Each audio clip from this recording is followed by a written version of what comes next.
B2B Cambodia, the portal for business use in Cambodia.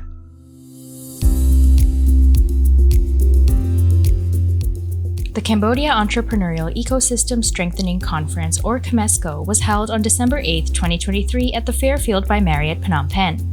Organized by Khmer Enterprise and Swiss Contact, CAMESCO 2023 marked the culmination and wrap-up of the year's activities within Cambodia's entrepreneurial ecosystem.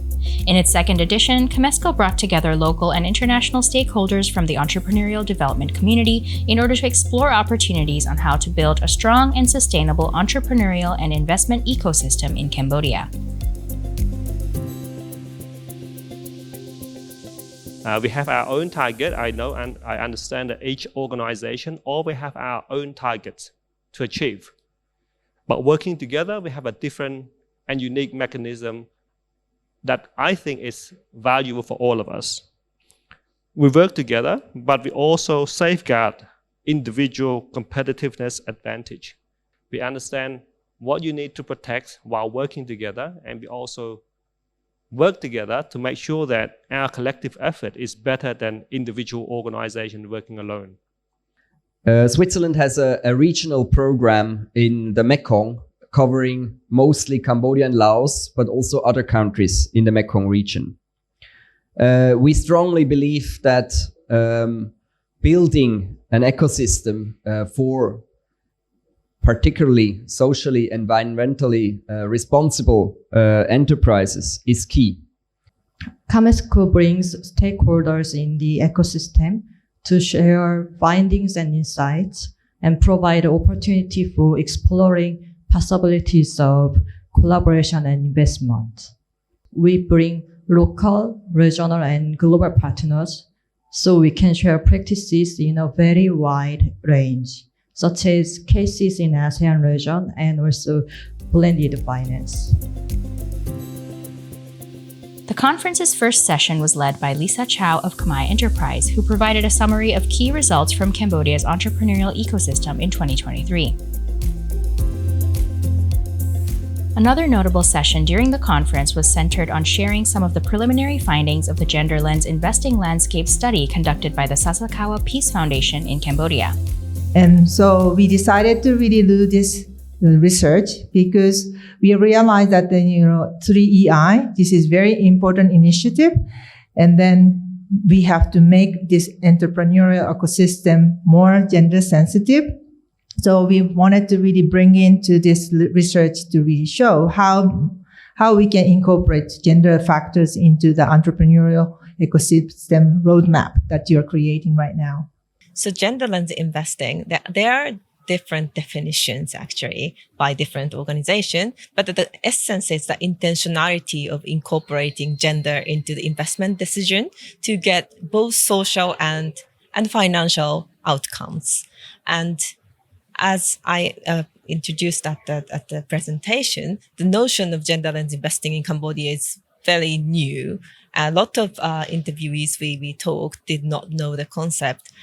And we believe that actually, concept itself is maybe not that important, right? What is most important is what is happening to women on the ground. But to know this concept and apply these practices would definitely attract more investment into the countries.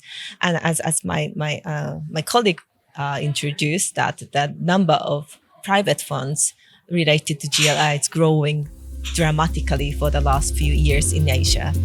A session on blended finance featured insights on how these financial instruments can help to support SMEs.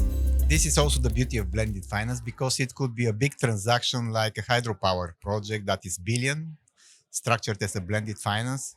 But also here in Cambodia, you have solar water pumps for irrigation. They are not as expensive as a big transaction, but if you combine 100 or 200 of such projects, then it could become investable for such blended finance structure because it creates a portfolio that gives the size needed to create such structure. So this is just an example, but it is the same for renewable energy or energy efficiency measure. If we combine a lot of transactions that are small in one portfolio, then this portfolio could become an interest for bigger investors. The conference culminated with a keynote by Doreen Shanaz, founder and CEO of IIX, announcing the Women's Livelihood Bond with a $100 million issuance. So today, while we were figuring out how to make Cambodia work for entrepreneurship, I was up in my room, and at 3 o'clock, we priced a $100 million bond, where Cambodia is getting 10 million of that. So ladies and gentlemen, fresh off the press, the largest orange bond, $100 million. Can you please show the video? CAMESCO 2023 concluded successfully with around 180 participants representing close to 90 different institutions and organizations. We're happy that in this year, CAMESCO, we had over nearly 200 ecosystem actors that came here. That's good. And this is the second edition. The first edition was all about internal looking. And then now this edition, we brought a lot of regional actors. So we're really thankful to all the regional organizations to come in. And also now next year, CAMESCO 24, we hope then to bring in more investors. So selling the positive stories from Cambodia, positive enterprise stories, investment stories, and hopefully that will then grow the entrepreneurial ecosystem community and the investments in Cambodia.